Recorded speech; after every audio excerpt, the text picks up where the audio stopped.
process. But hata nilikuwa nashangaa mbele yake. How do you launch a policy ambayo haijapitia ile process ile inahitajika? Kawaida ya public participation ya policy mzito kama hiyo. Because when you look at the social protection policy, ni kwamba it entails a lot. Kwa sababu imekuwa picked from the national policy na imetoka katika Constitution Chapter 4 Bill of Rights.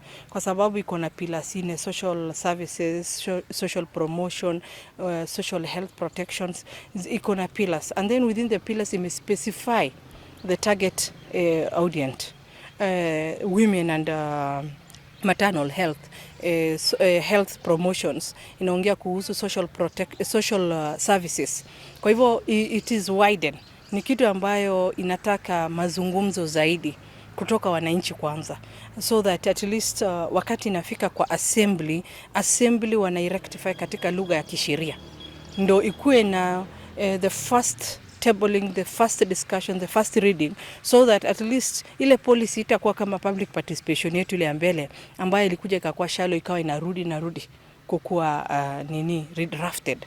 So I think whoever was facilitating the policy, na ukiangalia masaa yenye ameiweka, it looks like he want to go to 2024 akisema ya kwamba amedraft policy. Because as a county assembly, we are not going to allow repeat of this. You cannot launch a policy without it going through the processes within the county assembly. Hii policy tuliletewa jana, tukaitebo jana. Inafaa kuenda through various scrutiny, waheshimiwa wangu waweke input yao, kama kuna mali wanafaa kubadilisha hapa na pale wabadilishe.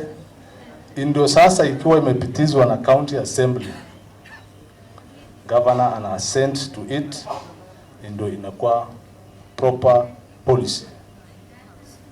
It is after that we are going to bring a bill on the floor of the house, so that all the necessary legal frameworks are put in place. You have not done this.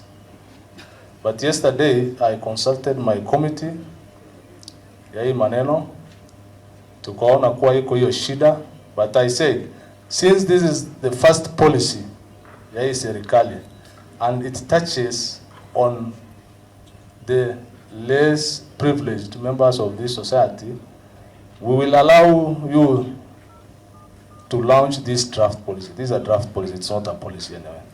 Na kama mumefanya governor sign kitu, mumefanya makosa. This is just a policy, a draft policy. Kwa sababu allocation ya hii county yenyewe ni ndogo. And then ukiwapatia majukumu ambayo policy yenyewe inakuja nayo, inakuwa ni ngumu. Unless tunataka tu ikuwe ni something shelved. I know the NGOs, some of the NGOs are doing it kwa sababu ya issue ya cash transfers and you know, elderly sijui whatever, food. But lazima waweke katika kichwa yao kwamba hii ni policy mzito, ni policy ambayo itakuwa ni long term policy ambayo itatumika na county, itatumika kwa sababu I know it started way back wakati wa the second regime to now. So you haphazard of launching the policy was very wrong.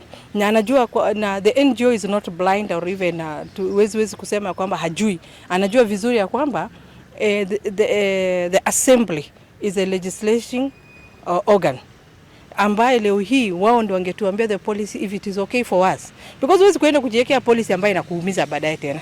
So kama speaker wa assembly anakusema it was tabled yesterday, that means hawajaona. So what are you launching? Launching means ya kwamba you have finished everything, the governor has ascertained to it, now is a policy, is you are going to use it. And that is a wrong narrative coming from a whole NGO. They're supposed to be taking due process. Kila kitu ipate njele inatakikana. Take it time. Policy ni kitu ya kuchukua time. Policy si kitu yenye unaanzisha leo unamaliza kesho. So it has a process and let it go through the process. I hope the organization today felt the shame of using all that money and launching something that it has not gone anywhere. Because believe me, ikienda assembly, ionekane iko na makosa kubwa. And then because once they see the problem, it has to come back to the community. And when the policy imemalizwa, lazima before it been approved by the assembly, wananchi lazima wa approve, waseme yes, these are the issue we raised. This is the way we want things to go about. Because it talks about an employment benefit. Inaongea about marginalization. Who is marginalized? How do you identify somebody is marginalized? What are the criteria for you to become a marginalized? So all those things ni kitu yenye inatakana timely. So I think it will be a lesson to others who think that they are formulating policies because of the donor requirement, but wajue ya kwamba whatever you are doing has to follow the due process, na tusitengeneze policies ambayo at the end of the day inaenda tu kushika dust on the tables. It's not tallying with the wananchi. Ukiangalia the public participation, it specifically says how to do public participation, but now unajiuliza, is it a meaningful participation? What is participation? Who is supposed to be in that participation so that it called public participation? So iko na issues. Na the same policy tutaki after hao wamemaliza na pesa ya donor, kesho inasemekana we are reviewing the social protection. Another money is going to be used by another donor. And then the other day inasemekana the draft had gaps. We are going to rectify it.